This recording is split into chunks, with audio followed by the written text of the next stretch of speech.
Hujambo mpenzi mtazamaji na karibu katika kipindi cha Kurunzi ya Jamii. Hiki ni kipindi ambacho kimekuwa kwa muda sasa tukijadilia mada ambazo zinahusu maisha muhimu katika familia zetu ama jamii zetu. Katika msururu wa vipindi ambavyo vimeweza kupita tumeangalia mada tofauti tofauti ambazo zinahusu uzazi, baba, mama, na leo kuna mada moto sana ambayo tutaiangalia katika kurunzi yetu ya kawaida. Na si kurunzi tu bali ni neno la Mungu kutuelekeza ni vipi ambavyo tunafaa kuishi katika jamii.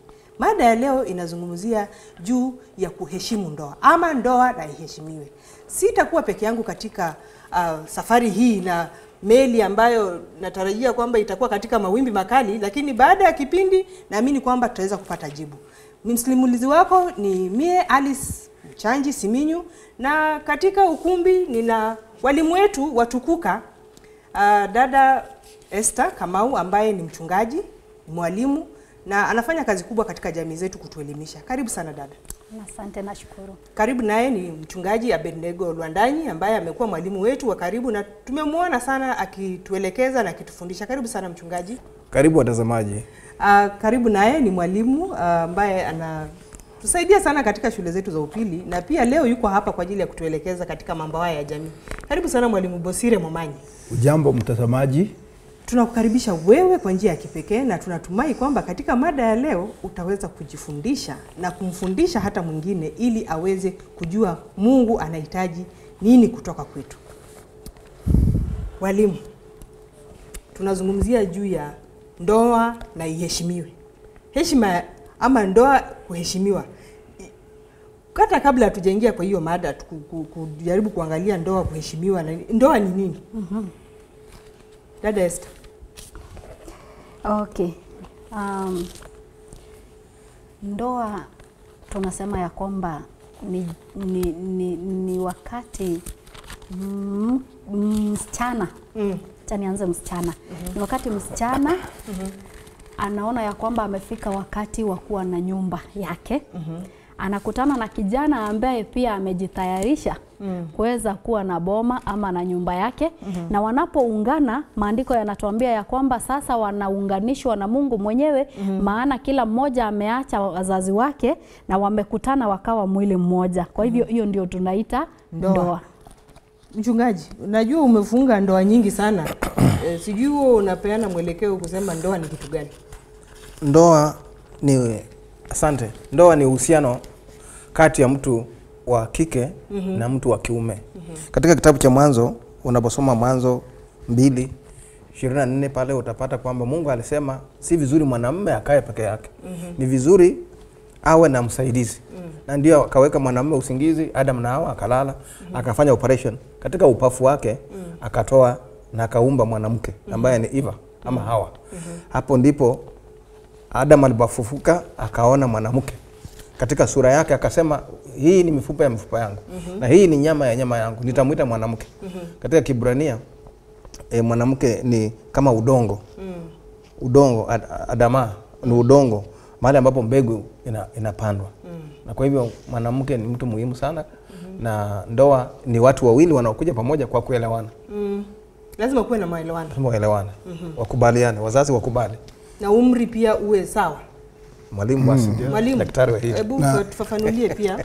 Nafikiri tukidondoa kutoka kwa fungu lile ambalo mchungaji ameweza kulitaja, nilisome tu, linasema katika 2:24, kwa hiyo mwanamume si mtoto wa kiume. Nasema mwanamume atamwacha baba yake na mama yake, naye ataambatana na mkewe. Nao watakuwa mwili mmoja. Kwa hivyo ndoa ni katika watu ambao mtu wa kiume ambaye amefika umri wa kuweza kuishi pasipo na wazazi wake, na msichana ambaye ni wa kike ambaye amefika umri wa kutoishi na wazazi wake, ili watakapokuwa pamoja wana uwezo wa kuishi wao wawili wakiwa hawategemei wazazi wao tena. Kwa hivyo ndoa ni ya watu wawili wa jinsia mbili, jinsia ya kike na jinsia ya kiume. Wanakuja wanaambatana wakiwa kitu kimoja. Kuna kuambatana. Kwa hivyo baada ya kukutana hivyo, ndoa inamaanisha sasa unaanza safari hatua kwa hatua mkitembea moja kwa moja. Kwa hivyo lazima kuwe na makubaliano kati ya watu wawili ambao ni mke na mume. na wakishakubaliana wanakubali kutembea pamoja na kuwa wanatoka katika mahali ambapo wamezaliwa ama ambapo wamelelewa na kusonga hatua kando kidogo ili waweza kutengeneza familia yao kama mtu mume na mtu mke. Na inanileta tu kujiuliza swali la haraka mwalimu. Kunaweza kuwa na ndoa kuna aina za ndoa ama ndoa ni moja tu? Kabla ya ulimwengu kuharibiwa na dhambi, tulikuwa tuna ndoa moja kati ya mwanamume na mwanamke. Pengine wale watu hawawezi kuamini neno hili la Biblia, ndio wanaweza kuwaza mambo mengine, lakini Biblia inasema kwa ufasaha pasipo kukosea neno kwamba ni kati ya mume na mke. Kwa hivyo ndoa ya kwanza ni kati ya watu wawili, mtu wa kike na mtu wa kiume. Hiyo ni ya kwanza. Sasa baada ya dhambi kuja, tukaanza kuwa na ndoa za aina mbalimbali. Mifano ya ndoa. Moja kati ya hizo ni mume moja kuwa na wanawake kadhaa. Sasa hiyo kwa Kiingereza wanaita polygamy. Ndoa ambayo inakuwa na matatizo yake. Of course tunajua mtoto wa ukoo wa Kaini ndiye aliyekuwa nambari moja kuwa na wake wawili, na hakufaulu sana, maana hata alikuwa muuaji mapema kabla hajaendelea sana. Alafu tukaja sasa kwamba watu wameishi katika jamii mbalimbali, tukaanza kuona ndoa ambazo zinaitwa ndoa za kitamaduni. Kwa hivyo watu wanaozwa kulingana na maadili ambayo kana tamaduni fulani. Kwa hivyo utapata wazungu wa Afrika, jamii ya Afrika mbalimbali wanaoana tofauti tofauti. Alafu kuna ndoa ya ajabu ambayo inaitwa ndoa ya kijumla. Yaani watu wanaoa tu mke na anakuwa hapo kijijini, watu kadhaa wanamhesabu kama huyu ni wetu. Kwa Kiingereza inaitwa group marriage. Wanaoa tu hapo na wanabadilishana vile wanajisikia. Lakini kwa dunia hii na nimesema hiyo ilikuja kwa sababu ya dhambi. Alafu kuna ndoa ya kujaribu. Yaani kuja tuone kama tunaweza kustahimili kuishi pamoja. Wanaishi miaka 3 4, wanasema inaonekana hatuwezi kuendelea pamoja, sasa wewe ondoka. Ama wakiona wamefika, basi wanasema hii tutaifanye iwe rasmi. Kuna ndoa nyingine ambayo ni ya kipekee pia, ambapo mtu mmoja tajiri naitwa posthumous. Mtu alikufa tajiri sana, na kwa sababu ya upungufu wanatangaza mtu anaweza kuendelea jamii ya huyu mtu tajiri. Watu wanajitokeza, wanakuja wanaolewa hapo, wanaitwa kwa jina la huyo tajiri. Lakini sasa hakuepo, hakumuona yule mtu, maana alikuwa amekufa. Inaitwa posthumous marriage. Alafu kuna ndoa ambayo rasmi ambayo inasimamiwa na serikali. Ndoa ya kiserikali ambayo unaenda unaandikishwa pengine na judge ama mkuu wa sheria wa nchi. Alafu kuna ile ambayo inaunganishwa na kidini, ndoa ya kidini. Nayo ina maadili yake ya aina ya dini. Kuna nyingine ya ajabu pia ambayo sasa ndugu akifa, sasa ndugu mdogo analazimika kuoa ule mjane. Sasa hiyo ni mpango ulioko. Sasa wazungu wanaita levirate marriage.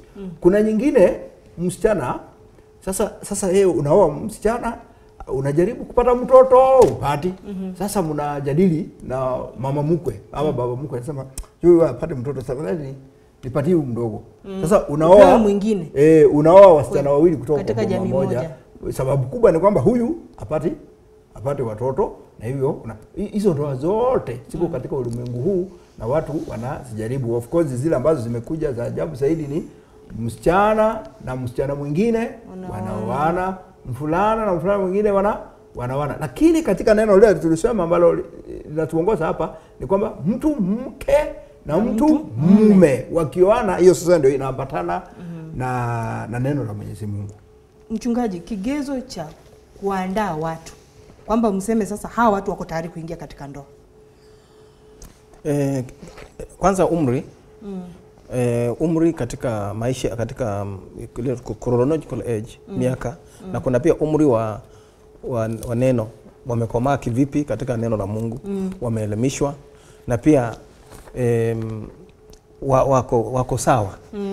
Kwa sababu ukisoma kitabu cha Mwanzo 4 fungu la kwanza inasema Adam akalala na Hawa mkewe, naye akapata mimba akamzaa Kaini. Hao wakasema nimepata mtoto kwa kiume kwa msaada wa Mwenyezi Mungu. Unaona? Sasa lazima tuangalie kwamba maturity emotionally, yani katika hisia na katika chronological, naangalia kama umetosha. Na tunatafuta kama ni msichana, tunatafuta mama anaenda kumwangalia aone kama ana viungo vyote. Unajua kuna uwezekano watu kwenda katika ndoa kuna shida kuna semenya walisema hivyo, lakini nafikiri sio kweli. Kuna shida kama hizo. Lazima mtu aangaliwe kama unajua ndoa inapofungwa haifungwi tu, kuna kitu watu wanaenda wanafanya. Kama wameoa kuna kitu wanafanya wakiwa wenyewe mahali fulani. Hiyo ikikosa huwa si ndoa. Hakuna ndoa. Hata there must be some relationship, intimacy. Kwa hivyo ndio unaona Adam akalala na mume wake na wakapata nini? Na mke wake. Na mke wake wakapata mtoto. Kwa hivyo kuna lazima uwe complete, uwe physically fit, unaweza kuchukua jukumu hili. Lakini sasa hii mambo mengine mwalimu ametaja polyandry, sijui ni watu wanaume wanaoana, hiyo si kuoana, hiyo ni sarakasi. Kwa sababu haina matokeo. So unaona Adam alipofanya akapata mtoto. Lakini kama kuna ndoa ambayo haina matokeo kama mengine haya, hiyo ni sarakasi. Kama hii kwamba mwanamume anaoa mwanamume, hiyo ni msaha. Kwa sababu ngawaje wanasema kwamba nina mwili yangu na hisia zangu sinaegemea mwanamume mwenzangu. Na yeye hakuzaliwa na mwanamume mwenzake. Unaona? Kila mwanamume anayejaribu kuoa mwanamume mwenzake alizaliwa na mwanamke. Sasa ilikuwaje kwamba yeye sasa hakuzaliwa na mwanamume mwenzake ili aegemee huko? Kwa hivyo huu ni ubatili tu na ni dhambi. Na ndio sababu katika somo hili lazima tuangalie uzito wa dhambi. The state of sin. Imeleta vitu vingi ambavyo ni mchanganyiko maalum. Na ndio sababu jambo somo hili ni nzuri sana.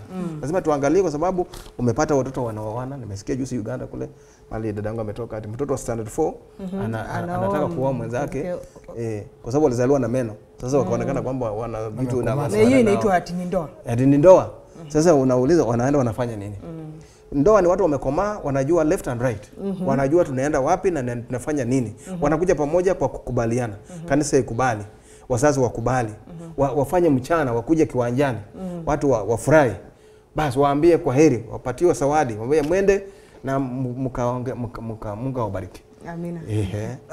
Dada wetu Esther, mada ya leo kwa sababu mambo mengi ambayo tumezungumzia hapa mengi ni mada ambazo zitajitokeza katika mafundisho yajayo. Lakini siku ya leo tunaangazia heshima ya ndoa. Watu wamekubaliana, wamekuja kwa mchungaji kama Lwandanyi, msichana ameangaliwa ako sawa, pia kijana pia na Tubanyi pia anaangaliwa kama ako sawa, na wamekuja pamoja na wametayarishwa wanaenda katika heshima ya ndoa. Ni nini? Tunaposema ndoa iheshimiwe, kwanza lazima tujiulize heshima hii ni kitu gani? Inatoka wapi? Inatoka wapi? Nashukuru. Kitu cha kwanza ambacho kinanifurahisha sana katika ndoa ama katika dhana ya kuheshimu ndoa ni kwamba Mungu wetu aliheshimu ndoa kwanza. Kabla sisi wenyewe kuijua wala kuifahamu wala kuiheshimu, yeye mwenyewe aliheshimu kwanza. Na ndio maana unapata ya kwamba anasema ya kwamba mtaacha wazazi na mtaambatana muwe kitu kimoja. Alafu pia anaambia mume ya kwamba katika kitabu cha Methali 18:22 anamwambia kwamba apataye mke apata kitu chema. Kumaanisha ya kwamba Mungu akiwa mbinguni anajua ya kwamba kuna hitaji hapa na lazima liweze kushughulikiwa. Na kama mtu atakuwa amefaulu kupata, basi amepata kitu kilicho chema. Unajua inafika wakati mwingine unapata huzuni wakati ambapo watu wanaanza kuishi na kuchokeshana kiasi ya kwamba mtu unaweza ita mwenzako shetani. Wakati ambapo Mungu anasema apataye mke apata kitu chema. Ukiendelea pia katika kitabu cha Mhubiri anasema ya kwamba afadhali wawili kuliko mmoja. Unajua ninashukuru sana kwa sababu mafundisho yetu yanaitwa kurunzi ya jamii. Na ukatueleza vizuri sana ya kwamba kurunzi ni kitu kinachofanya nini? Kinachomulika. Na ninashukuru kwamba Mungu amemulika jambo hili la ndoa katika maandiko matakatifu. Maana alijua ya kwamba shetani ni mdanganyifu na ataingia katika jamii ya wanadamu na ataleta mambo kama hayo tunayoyazungumzia sasa. Kwa hivyo akasema ya kwamba afadhali wawili kuliko mmoja. Maana mmoja wao akianguka mwingine atamuinua. Akazidi kusema ya kwamba hata wanapolala wanapata nini? Joto. wanapata joto. Hapo kwa joto tushike tu hapo break kidogo tu. Kwamba watu mbali na joto, hii ndoa ambayo tunazungumzia, unajua kuna watu mawazo yao ni tofauti sana.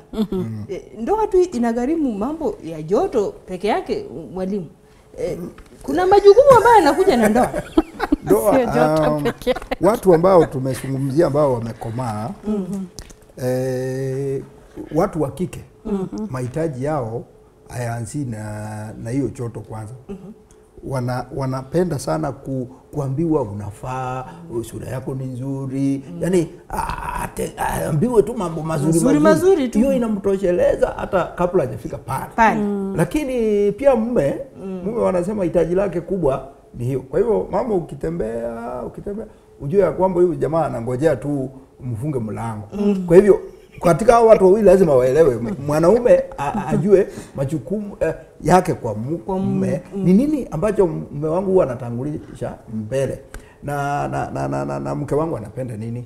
Kwa hivyo kwa mfano mke anapenda asifiwe na uzuri wake bila anavyopika vizuri. Alafu ya pili awe na nafasi ya kusikilizwa, kwa sababu wanasema mwanamke anaweza kuzungumza maneno 21 kwa sekunde na mwanaume akijaribu sana 13, 16. Sasa katika hali kama hiyo unapata ya kwamba huyu mtu ambaye anasema mambo mengi hawezi kuzungumzia hewa, nataka mtu wa kumsikiliza. Wanaume wengine hawapati nafasi hiyo. Kwa hivyo wanawake wakifika umri fulani, kwa sababu hawezi kuzungumza na baba yake na ndugu zake, akija mahali ambapo anaweza pata mtu wake anaongea na yeye, kwa hivyo lazima amsikize vizuri. Heshima ya ndoa. Pia ule mume huwa anasema ya kwamba mume anapenda sana kupikiwa vizuri. Wakati mwingine unajua unaweza kuja usiku ukapata mama amelala, unashindwa kumuuliza mama yako mzazi. Lakini sasa hapa unakuja kwa nyumba yako ambayo mumekaa na mke wako. Akija usiku anasema nitembea kidogo nikachelewa, lakini chakula lazima nitakula. Mama yako atangoja ukule ugali uliolala jana, kwa sababu si jukumu lake kupikia saa 6 usiku, lakini mke ataka kuvumilia. Kwa hivyo wanaume wengi huundwa na chakula sana, na wanawake pia wanaundwa kwa sifa hizo. Haya mambo mawili yanachangia kwa heshima ya ndoa. Heshima ya ndoa. Mchungaji, heshima ya ndoa. Heshima ya ndoa katika kitabu cha Wagalatia 5 fungu la 22 inasema tunda la Roho ni upendo. Ndoa yote ambayo watu wawili wanaoingiliana katika ndoa isipokuwa wameunganishwa na upendo wa Mungu si halali. Unajua kuna ndoa zingine ambazo kwa sababu mimi ni mchungaji na wewe ni mchungaji, tunasema mtoto yako lazima awe mtoto yangu. Kwa sababu sisi ni marafiki, watoto wetu wako nini? Marafiki. Na tunajaribu kusukuma watoto wakuje pamoja mpaka mwisho, tunawasukuma na inakuwa unnatural tu mpaka tunafanya harusi, wanaoana kwa kanisa, lakini hawapendani. Wameoana tu kwa sababu ya dhana ya heshima. Nyinyi mnaheshimiana wazazi. Kwa hivyo ndoa ambayo haijaunganishwa na upendo wa Mungu si halali. Lazima, na kwa sababu kuna shida hii ya unaoleka na mtoto ya nani? Wazazi wanasema unaoleka na mtoto wa nani? Ni Abusire, mwalimu Abusire, huyo mtu ni sawa.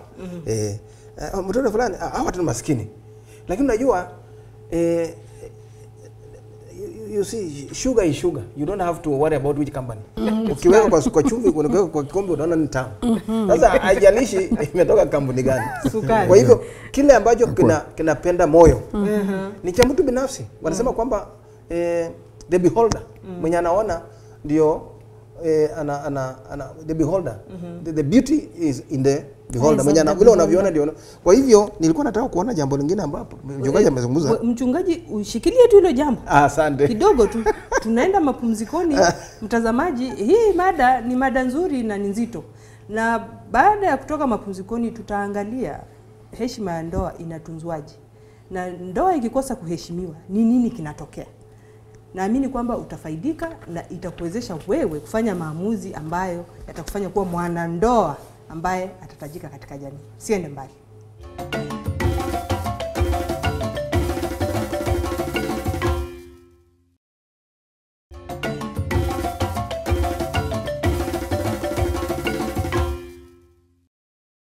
Mtazamaji, karibu tena kwenye Kurunzi ya Jamii. Tunaendelea na mada ya leo kwamba ndoa iheshimiwe. Mchungaji Lwandanyi alikuwa anatuelekeza katika mada hii, ndoa iheshimiwe. Mchungaji, Nilikuwa nataka kusoma kitabu cha Wakorintho wa kwanza 7 fungu la 3. Mume atimize wajibu alio nao kwa mkewe. Naye mke atimize wajibu alio nao kwa mumewe. Mke hana mamlaka juu ya mwili wake, bali mumewe anayo. Hali kadhalika na mume hana mamlaka juu ya mwili wake, bali mkewe. Msinyimane haki zenu. Isipokuwa kama mnavyofikiana, fanya hivyo kwa kitambo tu, ili mpate nafasi nzuri ya kusali. Kisha turudiane tena mara, ili shetani asije akawajaribu kwa sababu ya udhaifu wenu. fungu nzito mchungaji. Kwa hivyo tunapozungumzia jambo hili la usafi wa kitanda, wakati mwingine tunazungumzia symptoms of a problem. Inawezekana kitendo hicho kimetokana na kitendo kingine. Na ndio unaona Biblia inazungumza kwamba kwanza lazima baba na mama waheshimiane. Waheshima. Unajua sasa zingine katika nyumba zingine unaona wanafundisha wamama wanafundisha kwamba mume wako ili akupende, pika chapati, pika mayai, fanya namna hivi, mpembeleze. Ni sawa hiyo. Lakini unajua Biblia inasema nini katika Galatia 5:22 kwamba upendo ni tunda la nini? La Roho. Upendo si tunda la mayai au chapati. So you don't have to bribe a husband so that can give you your right. Sasa unaona wakati mwingine unataka kumwambia mama tafadhali, na kuomba na kupenda, nikikuona sioni vizuri. Lakini baada anasema kwamba umeniletea nini? Umeniletea nini? Kazi yako tu ni mdomo. Sasa unaona anakukataza mpaka inafika mahali ambapo lazima ununue kila na umemoa, lakini sasa mpaka umekuja na nini? Umekuja vipi? Nani mke wako? Kwa hivyo tungesema ndoa ya Mungu iwe safi, kwamba katika malazi yangu nipewa haki yangu. Na mimi pia nisio mnyanyasaji. Mtu wa kunyanyaza tu bila kwa sababu hiyo uhusiano wa kimwili lazima utokane na upendo. Isiwe tu kutimiza tamaa za mwili. Lazima umuulize pia. Uko tayari? Ama umeridhika? Si mambo tu ya kutumia nguvu. Kwa sababu unajua yani kwa sababu ya manhood unaangukia tu, unalazimisha tu.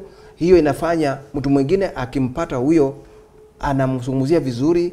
Ndio unaona tendo la kutokuwa waaminifu linatokana na tendo la kukosa waaminifu ninyi kwanza kwa nyumba kama bibi na bwana. Ndio sasa ile shetani unaona bila sema kwamba ili msijaribiwe. Kwa sababu yale majaribu ya kuharibu malazi yanatokana na majaribu ya kuelewa namna ya mambo yanapofanywa hapa, kwa kuheshimiana, kwa kupendana, kwa kuonyesha upendo, kwa kusema communication, kwa kuguza. Unajua wanaume wengi wanakaa kama polisi, wanakaa tu nimesema na nimemaliza. Wanawake hawataka namna hivyo. Wanawake wanapenda kuzungumziwa. Siku ilikuwaje? Ilikuwa vipi? Nimeona kakatoto kamefurahi. Unazungumza kidogo, mbona communicate. Hata nasahau. Basi sasa ukiuliza haya mambo mengine yanakuja tu automatic, natural na ni ya upendo. Ndio unaona hata Manamba unaona amechukua mwanamke ya mtu mwenye kazi kubwa ya serikali. Kwa sababu akimwambia habari mama anamshikia mzigo, tafadhali nikusaidie kidogo. Huyu ni nani? Anahisi amekubalika. Akifika nyumbani anapata mtu ambaye is very serious na gazeti. Asa mama anasema basi utakula gazeti yako hiyo. Mwalimu Bosire, tunaenda vizuri, ndoa na iheshimiwe. Hii heshima ya ndoa. Kwanza ningependa kusema usafi na heshima ya ndoa ni Mungu ndio chanzo chake. Amina. Tukimtoa Mungu kwa ndoa. Sasa Biblia hapa inasema katika Warumi 1:24 alafu niruke 26, nasema kwa ajili ya hayo Mungu aliwaacha katika tamaa zao za mioyo yao waufuate uchafu. Kwa hivyo ndoa ambayo Mungu hayumo ndani inaitwa uchafu. Na uchafu huo utauona katika njia mbalimbali. Sasa aya 26 inatuelezea uchafu huo. Inasema hivyo Mungu aliwaacha wafuate tamaa zao za aibu, hata wanawake wakabadili matumizi ya asili kwa matumizi yasiyo ya asili. Nina habari mbaya kwamba siku hizi kuna wanawake ambao hununua vyombo vya kuwasaidia kuwatosheleza kimapenzi. Sababu yake ni kwamba Mungu hakuweko ndani na sasa Bwana alimwacha. Kuna waume waliooa watu wazima tu wako na wake wazuri, lakini utampata ya kwamba amekimbia na punda hapo nje, ama ng'ombe wameshikwa, hata wengine wakapelekwa nashindwa kwamba ilianzaje. Mungu alikosa katika hiyo ndoa. Kwa hivyo usafi wa ndoa lazima uanze na Mungu. Mungu akiwepo, hii ni kama laana Mungu anatangaza kwa wale ambao hawamuhusishi katika ndoa.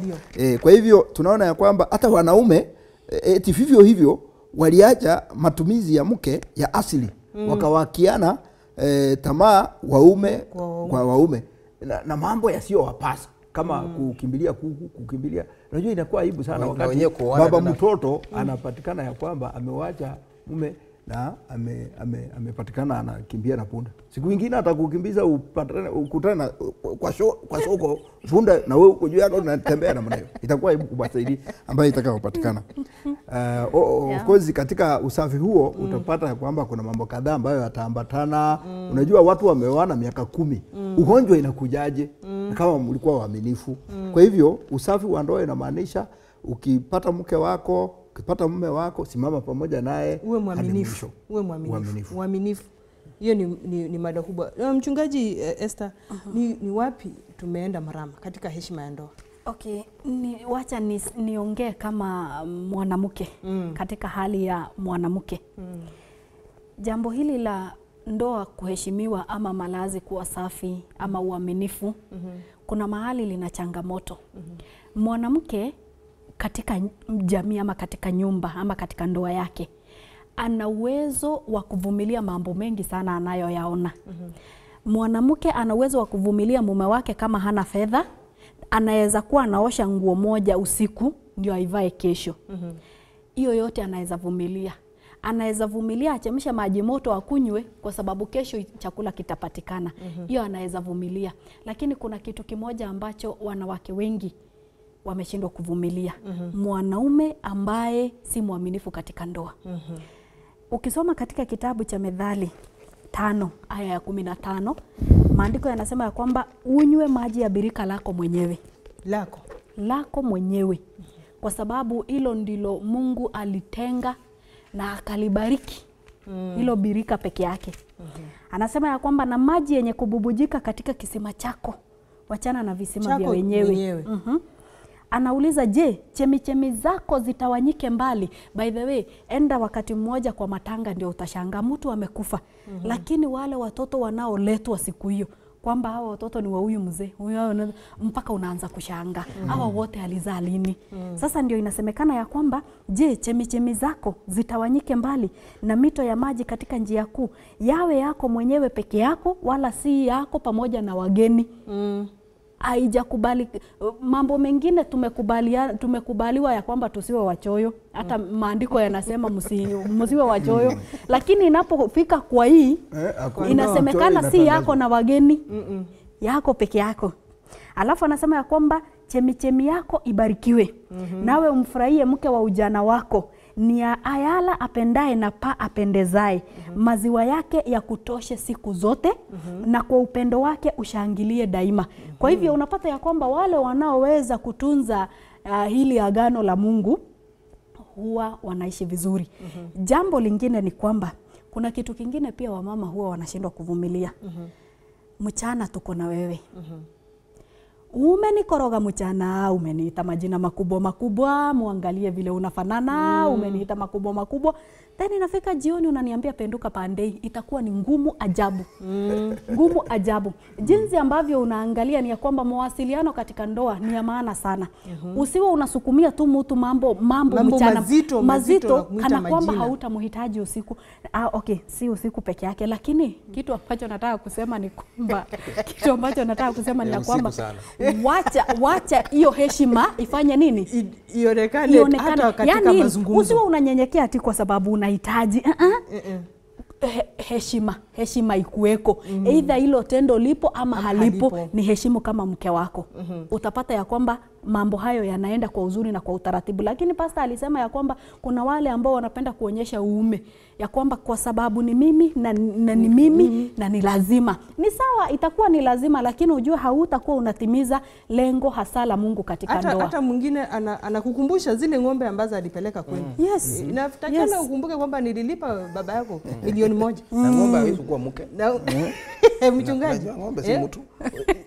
Inamaanisha kwamba kuna mambo ama vigezo ambavyo vinasaidia mtu kusonga ili ndoa iweze kuheshimika. Exactly. Na kama hatutafuatilia huu mpangilio, unapata mambo madogo madogo yanaanza kukua tabia ambayo inajikuza na inaanza kuleta shida katika ndoa. Jambo ambalo tu ni tunapoendelea kuwasiliana kwamba kuna mtakubaliana nami kwamba chombo kimeenda mrama katika mambo ya ndoa. Wakati mwingine tunaposikiliza katika vyombo vya habari, redio asubuhi, unapata katika hata hizi redio watu wanapiga simu asubuhi. Wanasema nahitaji ushauri. Mume wangu tangu mwaka uliopita alipotea. Najua wanatumia jina la kisasa hilo, wanasema mpango wa kando. Mpango wa kando unaingiaje na kuharibu heshima ya ndoa? Mchungaji, nafikiria vile Mungu alipoumba mwanadamu najua kuna jambo hili la usinzi. Usinzi una lugha mbili. Usinzi unaweza kumaanisha kwamba tendo la mke au mwanamume kwenda kwa mke wa mtu mwingine. Na pia inamaanisha mtu kufanya ibada na Mungu mwingine. Wakati ambapo unafanya worship na miungu ni usinzi. Wakati ambapo kimwili unahusika na ndoa ambayo haihusiki na wewe ni usinzi. Kwa hivyo Mungu anachukulia kwa uzito sana because it is allegiance. Ni jambo ambalo katika Biblia inasema kwamba hii jambo la uhusiano linachukua kimwili na kiroho. It's holistic. Yaani ni kitu ambacho inachukua mtu kabisa na madhara yake ni makubwa. Kuna magonjwa. Kuna sasa kuna yatima wako wengi kwa sababu ya mchezo huo. Na kwa sababu ya sasa zingine mtu mwingine anasema kwamba nilienda mahali fulani katika kazi ya Bwana. Alafu tukawa na darasa ya wazazi. Alafu tukazungumza, alafu mama mmoja akasema ati kama huyu mzee ananisumbua, niko na kitu yangu. Ambacho watu wanapenda. Ninaweza kuuza. Unaona? Sasa unaona poverty inaweza kufanya watu kukosa uaminifu. Umaskini.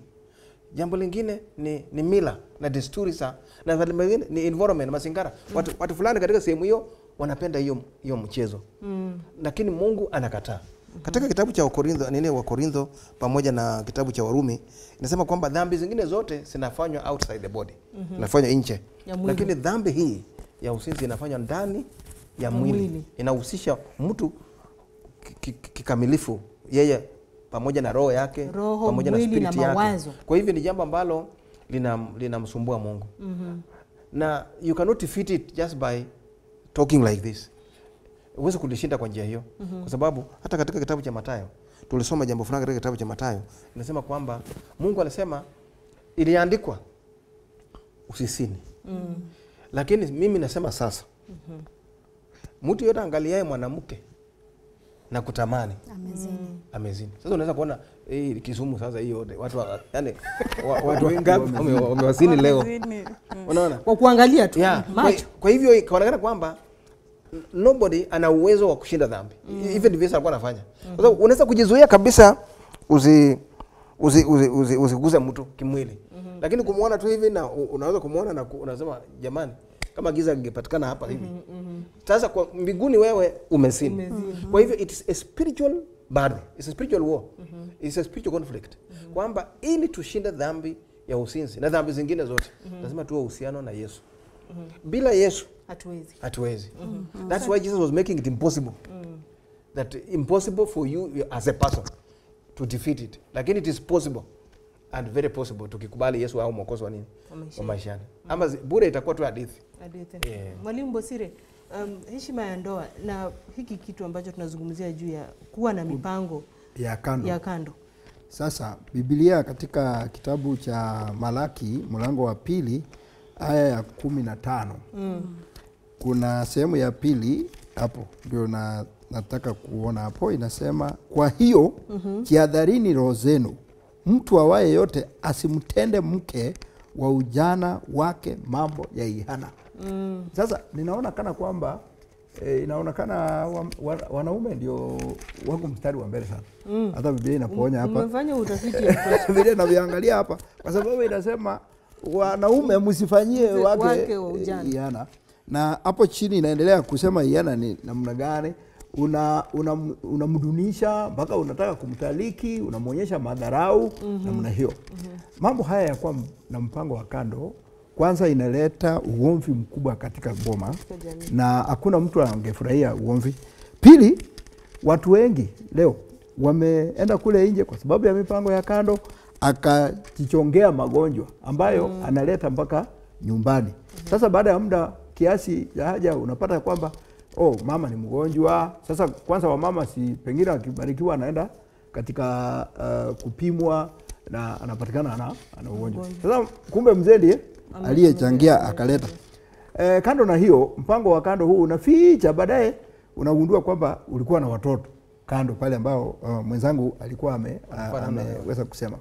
Ningependa kusema kwamba kuna hatua fulani za maisha ambao kila mwanaume anatakiwa kufahamu na mwanamke. Kuna nyakati miaka fulani ikipita, wanasema wanaume wakifika umri fulani ambao wana majukumu mengi, anataka kutafuta karo, sasa ndiye anataka kununua plot mpya jenge namna hii. Sasa hivi analipa pesa nyingi, hata hiyo safari ya usiku inaweza kata. Sasa mke mwema anatakiwa kufahamu mambo hayo. Ya kwamba mambo haya yanaleta msongo kiasi ya kwamba shughuli zingine zinaingia. Kwa hiyo mama asiondoke nje kwa sababu mzee hajawajibika hapo kwa sababu ya majukumu yaliyozidi kwa umri huo. Na wanasema pia ubaridi fulani unaweza kuwepo mama anapofika umri wa miaka 45 kwenda mbele. Anapogeuza kutokuwa na uwezo wa kuzaa. Sasa wakati huo pia kuna changamoto ambazo huwa mwanaume mwema anahitajika kuelewa. Kuna watu wengine nasema ni somo la kipumbavu, ninasema ati maisha huanza kwa miaka 40. Hayo mambo ni ya kutaka kusema ya kwamba sasa wakati huu niko na pesa, kwa hivyo naweza kuwa na mpango wa kando.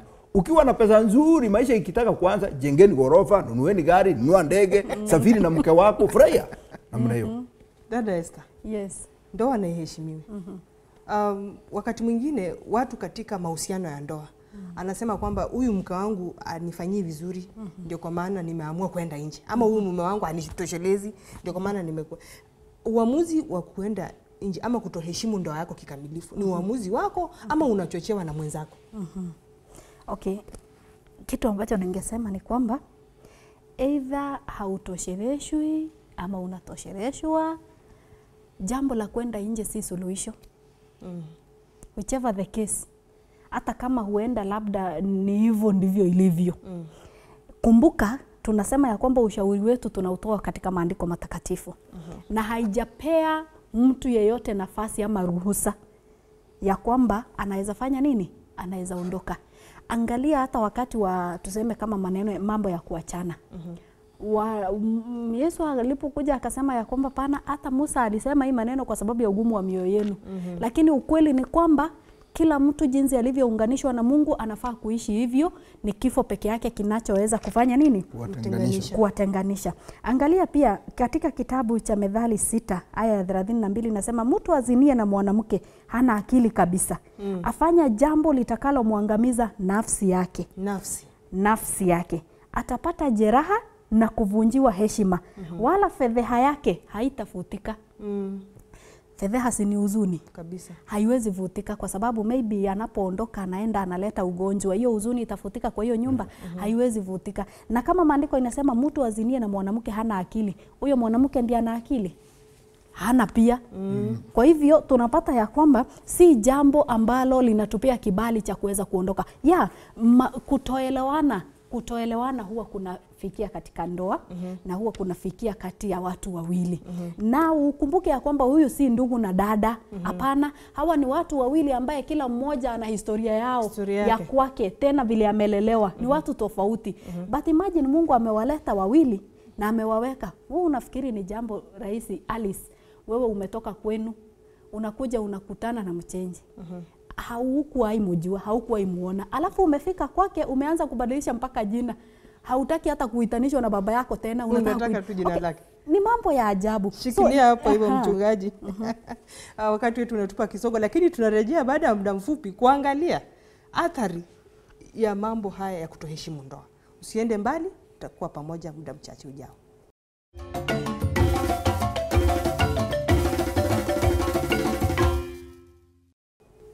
Mtazamaji mpendwa, karibu kwenye Kurunzi ya Jamii. Tunaendelea na mada nzito, mada muhimu, ndoa na iheshimiwe. Na tumeangalia kwamba kuna vigezo muhimu ambavyo Mungu ameweka katika maisha yetu ili kuweza kufanya ndoa zetu ziwe za kufanikiwa, ndoa ambazo zinaonekana hata katika jamii kuwa ndoa za heshima, na hata kuwafundisha vizazi vijavyo kwamba ndoa ni kitu ambacho Mungu alikianzisha mwenyewe katika shamba la Edeni na anahitaji kwamba tuweze kukiendeleza hata katika vizazi vijavyo. Lakini shetani ana mambo yake, ameleta mapungufu. Ndoa imefanywa kuwa kitu ambacho si cha dhamani. Mpaka watoto wetu wasichana na wavulana wanaogopa kuingia katika ndoa kwa sababu ya mambo ambayo yanafanya nini? Yanatokea. Na tulipoenda mapumzikoni dada wetu Esther alikuwa anazungumzia juu ya uwezo ama wewe kibinafsi una jukumu gani kuhakikisha kwamba ndoa inaheshimiwa kwa kiwango chako. Dada Esther, ulikuwa unaendelea kutuambia. Ya, nilikuwa nasema hivi ya kwamba kila mtu katika ndoa anafaa kuchunga sehemu yake kwanza. Kwamba mimi mwenyewe ni jaribu ya kwamba hakuna vacant, hakuna nafasi ambayo inapatikana ya kuweza kuvunja hiyo nyumba. Kuna jambo pia lingine ambalo huwa linajitokeza sana katika jamii ama katika ndoa. Watu kutafutiana makosa. Makosa, okay, huenda hata si kutafuta, yamekuja. Then kwa sababu yamekuja na mwenzangu amekataa kurudi chini kwa sababu ni makosa amefanya. Mimi naye nangoja hiyo wakati. Kila mtu ako juu. Ndio hiyo. Mwambie sasa, sikiliza. Mimi si mtu wa kusumbua vile unafikiria. Unahakikisha umemtesa katika jambo hilo kiasi ya kwamba unampimia nini? Unampimia hewa ati kwa sababu unataka arudi chini. Huo sio mpango wa Mungu. Either kuna kosa au hakuna kosa, lazima watu wawili waweze kuja pamoja ili waweze kuelewana. Na wanapoelewana utapata ya kwamba hawatakuwa na ile nafasi ya kuchokeshana, kwa sababu ukiona mtu anaenda nje amechoka na mwenzake. Kwa hivyo hakutakuwa na hiyo nafasi ya kuchokeana. So ninataka kusema hivi ya kwamba chochote ambacho unaelewa ya kwamba ni cha maana, ni cha muhimu, ni cha msingi kwa mwenzako, mtendee hayo. Ukifanya na roho moja. Kabisa. Mchungaji, kufanya mambo na roho moja bila kukaa ni kama ninakufanyia tu kwa sababu unajua ninakusaidia. Nafikiri dada Alice, nataka nisema kwamba hakuna sababu halali ya kutokutunza ndoa. Tukubaliane kwamba yale ambayo yanatokea katika ndoa ni matokeo ya dhambi. Lakini hakuna sababu kwamba kwa sababu umefanya hivi sasa mimi nitafanya hivi. Hizo sababu mume au mke si watu binafsi. Vile mmekuja pamoja, mmeleta watu wengi, jamii pamoja. Huyo ameleta baba yake, mama yake, shangazi yake, mjomba yake, mtoto yake. Unajua it is a big collection of people. Kwa hivyo inapopata shida inaumiza watu wengi. Inaumiza kijiji, inaumiza watoto. Kwa hivyo hakuna sababu halali ambayo tunaweza kusema kwamba sasa niende nifanye hiyo dhambi kwa sababu hukufanya hivi na hivi. Lakini nataka nisema kwamba shida ya ndoa katika ulimwengu imekuwa kama siri. Imekuwa siri. Yaani watu hawaambii kweli ni nini nafanywa katika ndoa. Hata sisi wakati ambapo tunaunganisha watu katika ndoa, tunaambia mwende tu na mujaribu ukifika saa moja hivi kila mtu atoka kwa nyumba hiyo, hata hawana habari wanaenda kufanya nini inafanywa. So there's no better counseling. Hawafanyiwi ushauri. Kuna hii inafanywa namna hivi, sasa inakaa hivi. Hiyo nafikiri ni udhaifu moja. Namba 2, lazima kuwe na msamaha. Ikiwa jambo limekwisha tokea sasa katika maisha yenu, lazima mkae chini na muone kwamba nafasi ya Yesu bado inakuja. Na nafasi ya Yesu ni kwamba ukubali kusema nimekosea. Vile dada amesema kwamba anaweza kukubali mambo mengine, lakini hii hapana. Kweli kuna watu wengine ambao jambo hilo likishatokea, hata mtu akikuja aseme tafadhali naomba msamaha, lakini lazima tukumbuke mwana mpotevu hakustahili kusamehewa. Lazima tukumbuke Hosea aliambiwa enda ukalete ule mke wako amekuwa kahaba. Na hata mimi naona nisiwezi kweli kama mimi kabisa, ni ngumu nipate mtu anauza sokoni na nililipa mahari na akaenda kwa hiari yake na akatenda aliyotenda. Tena ninalazimishwa na Mungu kwamba enda umrudishe. Nataka niseme namna hivi, lazima utaenda. Hiyo ndio tofauti ya Ukristo na upagani. Upagani ni jicho kwa jicho. Lakini ndoa na iheshimiwe na hakuna sababu ya kusema kwamba hili limefanya nifanye hivi. Tusikubali hilo. Na kama limetendeka basi na tutafute njia ya msamaha. Na pia tuelimishe vijana wetu wanaingia kwa nini. Hapo tu kwa elimu.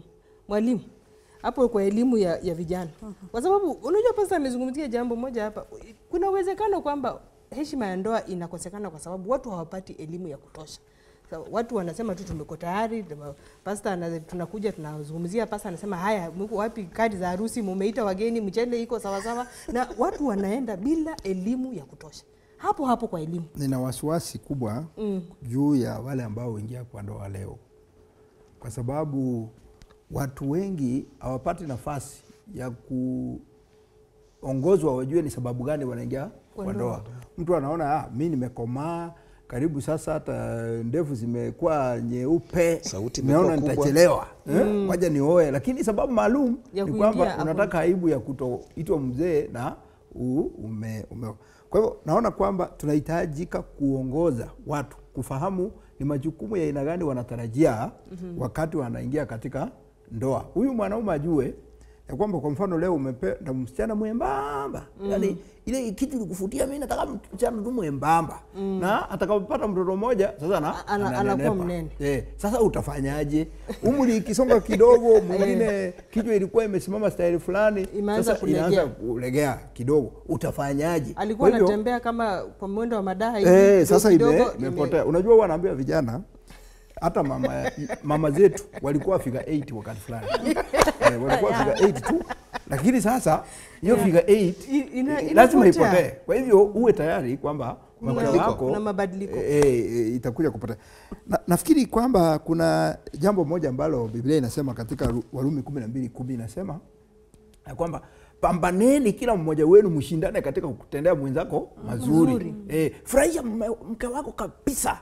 Fanya kila kitu cha kumpendeza, furahie ili akitembea nje anasema kama kuna wanaume duniani mimi niko na mume. Mke afanyeni kazi nzuri kabisa ili mume wako anapoenda kila mahali anaona wanawake wanapita, lakini anasema hata wamepita 1000 lakini hakuna ambaye amefikia mke wangu, kwa sababu ya matendo mazuri ambayo unatenda kule katika nyumba. Kuna kitu fulani ambacho ya kisasa ambayo inasumbua wanaume na wanawake.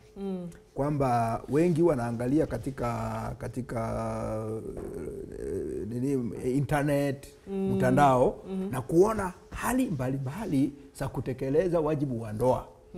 Na mtu anaangalia mume wangu afikie hapa, kwa hivyo mita inasoma 0 kabla hujafika pale, maana unajua hatafikia. Na hakuna, unajua watu wanasahau kwamba ile ni acting, lakini na hii ya nyumbani ni halisi. Kwa hivyo mambo ya pornography kwa mtu ambaye ameingia kwa ndoa inahitajika iwachwe. Nina habari kwamba kuna wanaume fulani ambao pia hupenda kujitosheleza, masturbation, ana masturbate kabisa. Inaitwa kupiga punyeto. Sasa mtu mzima uko na mke pale na unafanya mambo kama hayo. Unajua mambo kama hayo yanaibisha na mwisho wake huwezi kuwa na heshima na nafikiri haya ni mambo ambayo ya mtandao yamekuja yanajaribu kuchangia heshima ya ndoa. Mchungaji, naona kama unachemka sana. Nina jambo nataka kusema kwamba unajua mwalimu ananifurahisha. Na nataka niseme kwamba mwalimu asante. Shida moja ambayo hatuwezi kuacha kutaja ni wakati ya kwanza nilipoonja asali nilifurahi.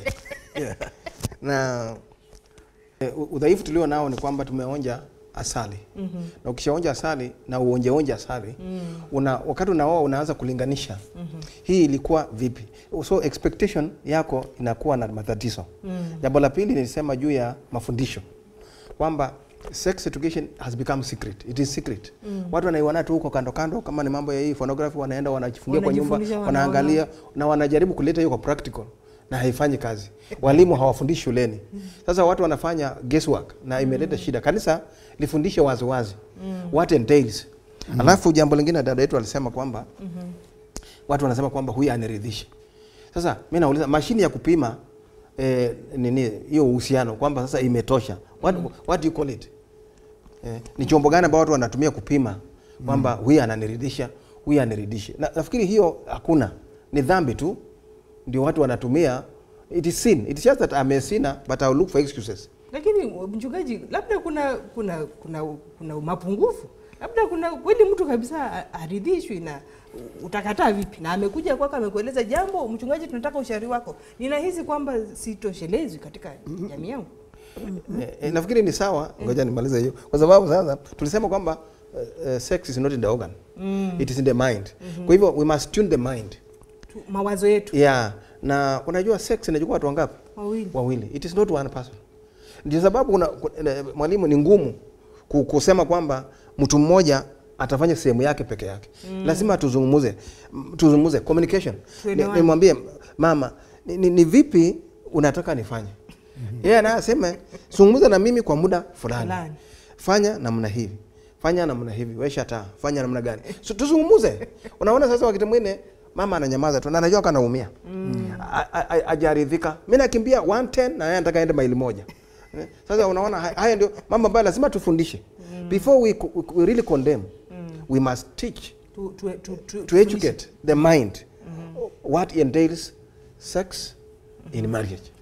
Dada Esther, mtazamo wako unatusaidia kupata sauti ya mama katika mjadala huu wote. Unaona kana kwamba wanawake wananyamaza tu na wanakandamizwa na hawana la kufanya, wamelemewa? Wakati mwingi hayo mambo yanawezekana. Ni hapo tu nyuma mmoja wetu alisema ya kwamba watu walichukua matawi na wakasema haki yetu. Shida ni nini? Watu wazee ambao ni waume wao walienda kwa mkebe, yani kwa kulewa na madawa. Wakalewa mpaka hiyo pombe na hayo madawa yakawa ndio wake zao. So mke anapokuwa kule nyumbani, kwa ukweli anafanya nini? Anaumia. Lakini jambo ambalo ningependa kusema ni ya kwamba hakuna suluhu ambalo tutalipata katika dunia ya sasa, kwa sababu suluhu peke yake linatoka kwa Mungu mwenyewe. Yeye ndiye mwanzilishi wa ndoa. Na mara nyingi huwa ninaambia watu ya kwamba utapata ya kwamba mama analia kwa sababu maybe mume wake si mwaminifu. Na nimekuwa nikiambia wamama ya kwamba ni vizuri sana kuanguka miguuni pa Yesu Kristo na kumwambia ya kwamba wewe ndiye mwanzilishi wa ndoa. Na haukuanzisha ndoa hasa yangu iweze kuwa majuto na kilio.